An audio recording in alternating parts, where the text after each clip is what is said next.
चलिए, good evening to all of you.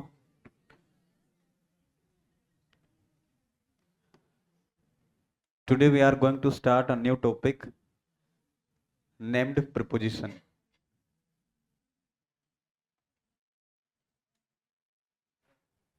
देखिए, if you are preparing for grade first or if you are preparing for grade second,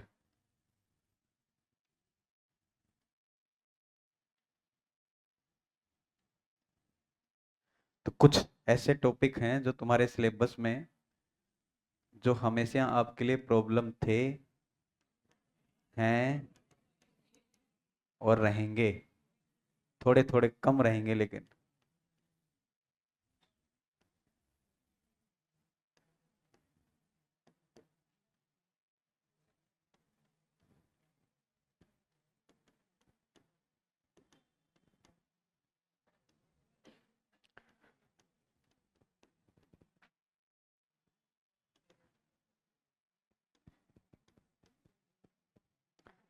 correct form of the verb. These are the 4 topics which are very important for you. और जब भी आप grammar की बात करें, अगर grade 1 की बात करें, तो मुझे तो लगता नहीं इन 4 के अलावा कोई 5वां टॉपिक है आपके सिलेबस में ग्रामर में पढ़ने लायक। क्योंकि इसके अलावा ग्रेड 1 में एक ही टॉपिक है केवल। बोलो, ट्रांसफॉर्मेशन। अगर ग्रेड 1 के ग्रामर की बात करते हैं तो इसके अलावा आपके सिलेबस में एक ही टॉपिक है, वो है ट्रांसफॉर्मेशन। ट्रांसफॉर्मेशन का मतलब, ट्रांसफॉर्मेशन है किसी वाक्य को अफर्मेटिव से नेगेटिव में कन्वर्ट करना, ठीक, या इंट्रोगेटिव में कन्वर्ट करना। ट्रांसफॉर्मेशन का मतलब है किसी वाक्य का वॉइस बदलना, एक्टिव वॉइस से पैसिव वॉइस में कन्वर्ट करना। ट्रांसफॉर्मेशन का मतलब है किसी वाक्य का नरेशन चेंज करना, यानी डायरेक्ट से इनडायरेक्ट में बदलना। ट्रांसफॉर्मेशन का मतलब है किसी वाक्य को सिंपल से कंपाउंड करना या कॉम्प्लेक्स करना। और ट्रांसफॉर्मेशन का मतलब है डिग्री ऑफ कंपैरिजन में degree transformation, degrees of comparison, degree of comparison.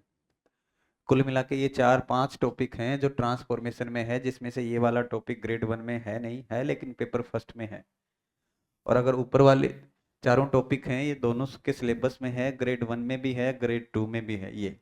और ग्रेड 1 में तो ये भी है, लास्ट 2 में लास्ट वाला भी है। लेकिन ये वो टॉपिक हैं जो जीवन में कभी आपको तकलीफ महसूस नहीं करवाएंगे, इनके क्वेश्चन आपके कभी गलत नहीं होते हैं। समझ गए मेरी बात? समझ रहे हो क्या कह रहा हूँ? इनके क्वेश्चन कभी भी गलत नहीं होते हैं आपके। इसका मतलब ये वाले टॉपिक आपके सेफ स्कोर है, जहां से गलती नहीं होगी। इसका मतलब जब बच गए पीछे टॉपिक उधर 4, preposition, model auxiliary, determiner article और करेक्ट फॉर्म द वर्ब, तो जहां से आपको स्कोर बढ़ाना है, अपने आप को इंप्रूव करना है, वहीं कर सकते हैं उन चारों टॉपिक में से। और इसमें से भी सबसे इंपॉर्टेंट टॉपिक दिख रहा है आपको, प्रीपोजिशन। प्रेपोजिशन का जो टॉपिक है, इसको अगर आप डील करेंगे तो इसमें बहुत सारी चीजें अभी हम डिस्कस करेंगे टॉपिक पे पहुंचने से पहले, कि आपको प्रेपोजिशन का क्वेश्चन हल करना कैसे है और इसमें क्या क्या क्वेश्चन, क्या क्या चीजें इसमें आती है। ठीक, ये बात समझ आई? मैंने आपको समझाई है? समझ रहे हो क्या? इधर वाले टॉपिक में, इधर वाले पोर्शन में you will not have any problem, और इसमें you will always have problem. ठीक, तो उसको हम दूर करने की कोशिश करते हैं, स्टार्ट करते हैं इसको थोड़ा आगे। जब भी आप प्रिपोजिशन की बात करते हैं, इसका मतलब प्रिपोजिशन के क्वेश्चन को हल करते समय आपको 4 चीजों का ध्यान रखना है। सपोज करो कोई सिंपल सा सेंटेंस आपके सामने आ गया, बहुत सिंपल सा सेंटेंस। मैंने कहा Ram is sitting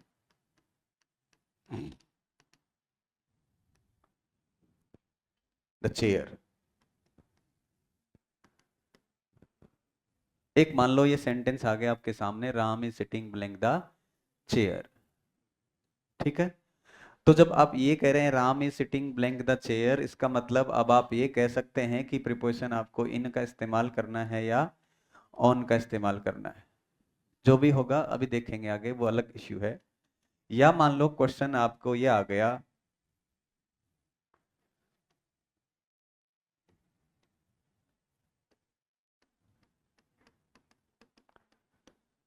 Ram looks blank her sister.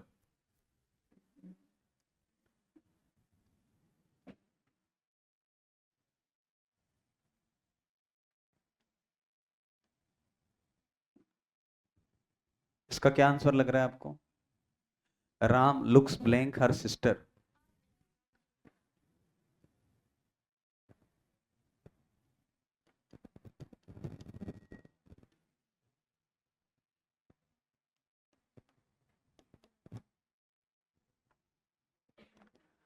Ram is blind blank her sons faults.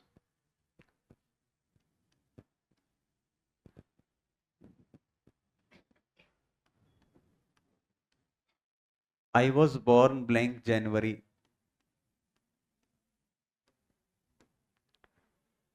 ये 4 सेंटेंस दिख रहे हैं आपको। पहला सेंटेंस है I was born blank January.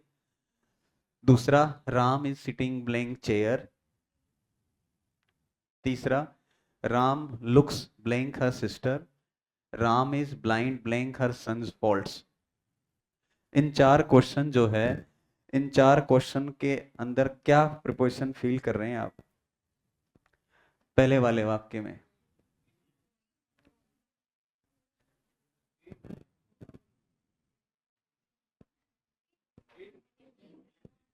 On आएगा कि इन आएगा? कौन है इन वाले? हाथ ऊपर करना। ऑन वाले, ऑन। चलो दूसरे में, Ram is sitting blank the chair.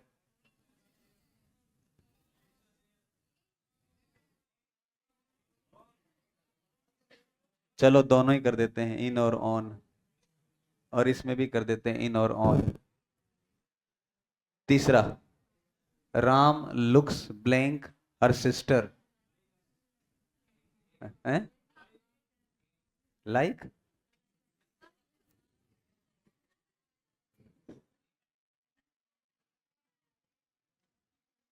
चलो छोड़ो, इसको भी छोड़ देते हैं। Next, Ram is blind blank her sons faults.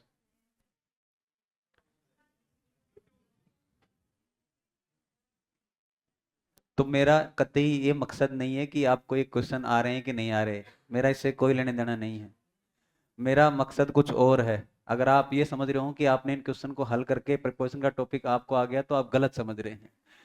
इसका इससे कोई लेने देना नहीं है। ये चारों क्वेश्चन एक ही प्रकार के लग रहे हैं कि आपको अलग अलग लग रहे हैं? क्या अलग अलग लग रहे हैं? ये कि स्पेलिंग अलग है या वर्ब अलग है, ये क्या अलग अलग लग रहा है? हाँ, वेरी गुड। ये 4 क्वेश्चन जो दिख रहे हैं, इसमें अलग अलग 4 टाइप के क्वेश्चन बनते हैं और 4 अलग अलग प्रकार के क्वेश्चन दिख रहे हैं आपको। और जब भी प्रिपोजिशन का इस्तेमाल करेंगे तो हमें इन 4 चीजों को अलग अलग तरीके से देखना है। नंबर 1, पहला, कि जब भी कभी आप प्रिपोजिशन का टॉपिक पढ़ते हैं या क्वेश्चन को हल करते हैं, तो 4 तरीके से आपको क्वेश्चन को एनालिसिस करना है। पहला, मीनिंग। दूसरा, यूसेज। तीसरा, फिक्स प्रिपोजिशन। और चौथा, फ्रेजल वर्ब्स। चौथा, फ्रेजल वर्ब्स। इसका मतलब प्रिपोजिशन जो है वो फिलअप करते समय हमें 4 चरण में गुजरना है। और 4 चरण का मतलब, जिधर से मैंने फोर्थ लिखा है उधर से फर्स्ट मानते हुए आपको गुजरना है। तभी आपका क्वेश्चन ठीक होगा, नहीं तो क्वेश्चन कभी भी ठीक नहीं होगा, ये मेरी गारंटी है। हो सकता है कभी कभी ठीक हो जाए और कभी कभी ठीक, तो कभी कभी ठीक होने वाला ठीक नहीं होता, तो तुक्का होता है, लग जाता है वो। इधर से स्टार्ट करेंगे कि सबसे पहले आपको देखना है, क्योंकि प्रीपोजिशन जो है वो किसी वर्ब के साथ लग के फ्रेजल वर्ब का काम करती है। जैसे लुक आफ्टर का मतलब होता है देखभाल करना। जैसे हम कहें लुक आफ्टर, तो लुक आफ्टर का मतलब होता है देखभाल करना। टेक आफ्टर का मतलब हम शकल होना। रन आफ्टर का मतलब पीछा करना। है ना? ऐसी बहुत सारी प्रिपोजिशन पढ़ेंगे आपने, जो फ्रेजल वर्ब के साथ लग जाती हैं और क्या कर देती हैं, वो वर्ब के साथ लगती हैं और क्या बना देती हैं, फ्रेजल वर्ब। तो जब भी प्रिपोजिशन का क्वेश्चन फिलअप करेंगे आप, जब भी प्रिपोजिशन का क्वेश्चन फिलअप करेंगे, तो सबसे पहले ये देखना है कि कहीं कोई फ्रेजल वर्ब तो नहीं है। और अगर फ्रेजल वर्ब है तो उसके बाद प्रिपोजिशन का कोई नियम नहीं लगता। 100% वहां केवल और केवल आपको फ्रेजल वर्ब के आधार पे उस क्वेश्चन को सोल्व करना है। समझ गए आप? इसका मतलब आपको फ्रेजल वर्ब याद होनी चाहिए। ठीक है, वो नहीं याद होंगी तो नहीं होगा। तो पहला काम कि आपको फ्रेजल वर्ब जो है वो आनी चाहिए। और फ्रेजल वर्ब के आधार पे आपको डिसाइड करना है, उसमें प्रीपोजिशन का यूज करना है कि कौन सी प्रीपोजिशन आनी है। जैसे यहाँ बाबे आप कुछ भी बोल रहे हो उसका कोई मतलब नहीं है, क्योंकि वास्तव में किसका क्वेश्चन है, फ्रेजल वर्ब का। ठीक है, तो क्या हो गया, लुक आफ्टर। तो ये पहला है फ्रेजल वर्ब। दूसरा है आपका फिक्स प्रीपोजिशन। आपने चेक किया, आपने नोटिस किया, देखा कि फ्रेजल वर्ब नहीं है, तो फ्रेजल वर्ब नहीं है इसके मतलब दोबारा आपको सेकंड पॉइंट पे ये चेक करना है कि कहीं कोई फिक्स प्रीपोजिशन तो नहीं है। और अगर फिक्स प्रीपोजिशन है तो फिर उसके पास कोई नियम लागू नहीं होता, फिक्स है तो फिक्स ही है, वहां फिक्स प्रीपोजिशन का इस्तेमाल करना है। समझ गए? तो फ्रेजल वर्ब देखा आपने, फ्रेजल वर्ब वाला बॉक्स आपने टिक किया कि ये नहीं है, क्रॉस कर दिया, मतलब इसके बाद आप दूसरे बॉक्स पे जाएंगे, वो आपको चेक करना है उसके ऊपर कि वो क्या है, फिक्स प्रीपोजिशन। अगर फिक्स प्रीपोजिशन है तो ठीक है, वो फिक्स प्रीपोजिशन आ जाएगा। अगर फिक्स प्रीपोजिशन नहीं है तो उसको भी छोड़ते चला जाओ। और अगर लगता है फिक्स प्रीपोजिशन है तो ऐसी कंडीशन में फिक्स प्रीपोजिशन का इस्तेमाल करना है। अगर प्रीपोजिशन फिक्स होगी तो क्या लग जाएगा, जो भी फिक्स प्रीपोजिशन लगनी है लग जाएगी उसके अंदर। ठीक है, तो दूसरी कंडीशन क्या है, वो फिक्स प्रीपोजिशन की। आपको लग रहा है कि नहीं फिक्स प्रीपोजिशन भी नहीं है, ना तो फ्रेजल वर्ब है ना फिक्स प्रीपोजिशन है, वो पड़ी है वो नहीं है, इसका मतलब आपको तीसरे बॉक्स पे जाना है, और तीसरा बॉक्स है यूज वाला। और जब यूज पे जाएंगे इसका मतलब तीसरी कंडीशन में आपको किसकी तरफ जाना है कि प्रीपोजिशन का यूज तो नहीं होता है। अब जैसे आप इन बोल रहे थे, तो इन किसके आधार पे बोल रहे थे आप, ये इन कोई मीनिंग नहीं है प्रीपोजिशन का, में ऐसा कुछ नहीं है, वो मीनिंग का कंडीशन अलग है। इसका मतलब आपको ये पता होना चाहिए कि इनका यूज हम टाइम के लिए कर सकते हैं। ऐसी कौन सी प्रीपोजिशन है जो टाइम के लिए यूज हो सकती है, ऑन हो सकती है, इन हो सकती है, सिंस हो सकती है, टिल हो सकती है, बाई हो सकती है, बिफोर हो सकती है, आफ्टर हो सकती है, एट हो सकता है, बहुत सारी प्रीपोजिशन हो सकती हैं। तो कब कब कौन सी टाइम के लिए प्रीपोजिशन इस्तेमाल होगी वो बाद में देखने की बात है, लेकिन यहां जो आपने इन का यूज किया है वो किसके आधार पे किया है, यूज के आधार पे। ठीक है, चलो आपको लगा कि फ्रेजल वर्ब भी नहीं है, फिक्स प्रीपोजिशन भी नहीं है, यूज वाला केस भी नहीं है, तो फिर चौथी कंडीशन और सबसे लास्ट कंडीशन पे आपको जाना है, किसके ऊपर, मीनिंग के ऊपर। और अगर आपको लगता है कि वहां मीनिंग वाला केस है तो ऐसी कंडीशन में फिर किसका इस्तेमाल कर सकते हैं आप, मीनिंग, यूज मीनिंग के आधार पे प्रीपोजिशन को फिलअप कर सकते हैं। डायरेक्टली यहां से शुरू करेंगे तो आप वहां तक पहुंचेंगे ही नहीं, क्योंकि आपको हर क्वेश्चन में हर प्रीपोजिशन ठीक लगने लग जाएगी देख के स्टार्ट में, है ना। जब एग्जाम में देखते हो ना तो दो प्रीपोजिशन सेम लगती है, ये भी सही वो भी सही, ये भी सही वो भी सही, और फिर आगे बढ़ नहीं पाते हैं। इसका मतलब यहां से शुरू नहीं करना, मैं यहां से शुरू करना है लास्ट में, कहां से, फ्रेजल वर्ब से। So first of all, you have to tick up the box related to phrasal verb. If it is not in that case, you have to move towards fixed preposition.